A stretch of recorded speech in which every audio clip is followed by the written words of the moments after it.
নমস্কার, স্বাগত জানাচ্ছি সকলকে পপস ম্যাজিক চ্যানেলে। আজ চলে এসেছি খুবই স্পেশাল একটা ডেজার্ট আইটেম জর্দা পোলাওয়ের রেসিপি নিয়ে। বহু উৎসব অনুষ্ঠানে এই জর্দা পোলাও খাইয়ে অতিথি আপ্যায়ন করা হয়। এই জর্দা পোলাও এত বেশি রিচ, ক্রিমি আর কালারফুল যে একবার খেলে বারবার খেতে ইচ্ছে করবে। যে কোনো স্পেশাল অকেশনে আমরা একটা ডেজার্ট আইটেম রাখার চেষ্টা করি, সেক্ষেত্রে ঝরঝরে এই জর্দা পোলাও ট্রাই করতে পারেন। আমাদের কলকাতায় সেভাবে খুব একটা খাওয়া না হলেও ওপার বাংলার প্রায় সব বিয়েবাড়ির খাওয়া দাওয়ার শেষ পাতেই থাকে এই জর্দা পোলাও। আমাদের এখানে কোথাও কোথাও এই জর্দা পোলাওকে মিঠা চাওয়াল নামেও ডাকা হয়। তবে অনেকের সমস্যা থাকে এই জর্দা পোলাও রান্না করলে সেটা একদম ঝরঝরে না হয়ে আঠালো হয়ে যায়, আবার জর্দা পোলাও কোথাও শক্ত থাকে। সে সকল টিপসও থাকবে আজকের রেসিপিতে। একদম ঝামেলা ছাড়াই আজকে রান্না করে দেখাবো এই জর্দা পোলাও। চলুন তাহলে দেখে নিন আজকের রেসিপি। প্রথমেই 1.5 কাপ গোবিন্দভোগ চাল নিলাম। চালটাকে আমি বেশ কয়েকবার ভালো মতো ধুয়ে জল ঝরিয়ে রাখবো একটা ঝাঁঝরিতে। অনেকে বাসমতি চালেও এই জর্দা পোলাও রান্না করেন, তবে আমি গোবিন্দভোগ চালেই আজ রান্না করছি। এভাবে জল ঝরানোর জন্য আমি 10 থেকে 15 মিনিট চালটাকে রেখে দেব। প্রথমে হেভি বটমওয়ালা একটা কড়াই নিয়ে নিলাম, দিয়ে দিলাম 1/4 কাপ ঘি। রান্নাটাতে কিন্তু সাদা তেল ব্যবহার করলে হবে না, ঘি দিয়ে রান্নাটা করতে হবে, তাতেই খুব সুন্দর ফ্লেভার আসবে। ঘি গরম হয়ে গেলে দিয়ে দিলাম কিছু কিশমিশ। লো ফ্লেমে কিশমিশগুলো আমি ভেজে নেব, তা না হলে কিন্তু কিশমিশগুলো পুড়ে যাবে। দেখুন খুব তাড়াতাড়ি কিশমিশগুলো এভাবে ফুলে উঠেছে। এবারে এগুলোকে নামিয়ে নেব। আর কিশমিশের ভেতরে কিন্তু খুব সুন্দর ঘিও ঢুকে গেছে, ফলে সুন্দর একটা ফ্লেভারও আসবে। এবার দিয়ে দিচ্ছি কিছু কাজু বাদাম এবং আমন্ড কুচি। এগুলোকেও আমি মিডিয়াম টু লো ফ্লেমে হালকা করে ভেজে নেব। এই জর্দা পোলাও রান্না করার ক্ষেত্রে বেশিরভাগ ক্ষেত্রেই চালটাকে আগে সেদ্ধ করে রান্না করা হয়। আমি আজ সেসব ঝামেলায় যাব না, একবারেই চাল রান্না করার পর জর্দা পোলাওটা করে দেখাবো। ভাজা হয়ে গেছে বাদামগুলো, এবারে এগুলোকে তুলে নিচ্ছি।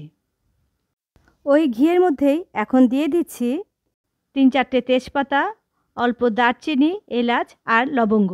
লবঙ্গটা কিন্তু অবশ্যই ব্যবহার করতে হবে এই জর্দা পোলাওতে। কয়েক সেকেন্ড এগুলোকে ভেজে নেব। এবারে দিয়ে দিচ্ছি জল ঝরিয়ে রাখা গোবিন্দভোগ চাল। মিডিয়াম ফ্লেমে চালটাকে আমি প্রায় 4-5 মিনিট ভেজে নেব। এই চাল ভাজাটা যদি ভালো করে ভাজা যায় তাহলে পোলাও কিন্তু গলে যাবে না। আমরা সাধারণত যেভাবে পোলাও রান্না করি সেভাবেই আজ জর্দা পোলাও আমি রান্না করছি। দেখুন ভাজতে ভাজতে চালের কালারটা কিন্তু চেঞ্জ হয়ে গেছে। এবার আমি এর মধ্যে দেব গরম জল। সাধারণত যতটা চাল হয় তার দ্বিগুণ জল আমরা ব্যবহার করি পোলাওয়ের ক্ষেত্রে, তবে আজকে দ্বিগুণ না দিয়ে তার চেয়ে একটু কম দেব। অর্থাৎ আমি 1.5 কাপ চাল নিয়েছি, সেই জন্য 3 কাপ না দিয়ে দিচ্ছি 3.25 কাপ গরম জল। ঠিক এভাবেই জলটা ব্যবহার করবেন। এতে পোলাও গলেও যাবে না, আবার চাল শক্তও থাকবে না। পোলাও হবে একদম ঝরঝরে। যেহেতু রান্না করছি জর্দা পোলাও, তাই আমি অল্প জাফরানের রং মিশিয়ে দিলাম। আপনারা ইয়েলো বা অরেঞ্জ যে কোনো কালারই মেশাতে পারেন। কালারটা ভালো করে নাড়াচাড়া করে চালের মধ্যে মিশিয়ে দিলাম। এবার গ্যাসের ফ্লেম লো করে আমি ঢাকা দিয়ে রাখবো এটাকে 10 থেকে 15 মিনিটের জন্য। এর মধ্যে কিন্তু আর ঢাকনা খুলবেন না। ঠিক ঘড়ি ধরে 11 মিনিট পর আমি ঢাকনাটা তুলে নিচ্ছি। দেখুন নিচে কিন্তু একদম জল নেই, এতটুকুন জলও নিচে নেই। আর এদিকে চালও খুব সুন্দর সেদ্ধ হয়ে গেছে। দেখুন চালটা কিন্তু ঝরঝরেও হয়েছে, আবার গলেও যায়নি। আপনাদের ক্ষেত্রে এই টাইমটা একটু কম বেশি হতে পারে, সেটা চালের উপরে নির্ভর করে। এখন আমি এর মধ্যে দিয়ে দিচ্ছি চিনি। 1.5 কাপ পোলাওর জন্য আমি 1.5 কাপ চিনি আজ ব্যবহার করছি, তবে আপনারা আপনাদের পছন্দ অনুযায়ী এটাকে কম বেশি করতে পারেন। একই সাথে দিয়ে দিচ্ছি ভেজে রাখা যে বাদামগুলো তার কিছুটা, আর জর্দার মেইন উপকরণ মোরব্বা। মোরব্বা ছাড়া কিন্তু জর্দা হবে না। ভালো করে সব কিছু আমি চালের সাথে মিশিয়ে দেব। আর নাড়তে নাড়তেই কিন্তু পোলাওয়ের গরমে চিনিটাও গলে যাবে। টেস্টটা একটু বাড়ানোর জন্য আমি এর মধ্যে কয়েক ড্রপ অরেঞ্জ ফ্লেভার মেশাচ্ছি। আপনারা চাইলে পাইনঅ্যাপেল ফ্লেভারও মেশাতে পারেন, আবার কিছু না মেশালেও কোনো অসুবিধা নেই। আলতো হাতে মিশিয়ে দিয়ে আমি এটাকে ঢেকে রাখছি, যাতে চিনির রসটা এখন চালের মধ্যে ভালো মতন ঢুকে যেতে পারে। 10 মিনিট হয়ে গেছে। দেখুন, চাল চিনি শিরাটা টেনে নিয়ে একদম রসালো হয়ে গেছে। নিচে এতটুকুন চিনি শিরা কিন্তু আর নেই। ঠান্ডা হলে এটা আরও ঝরঝরে হয়ে যাবে।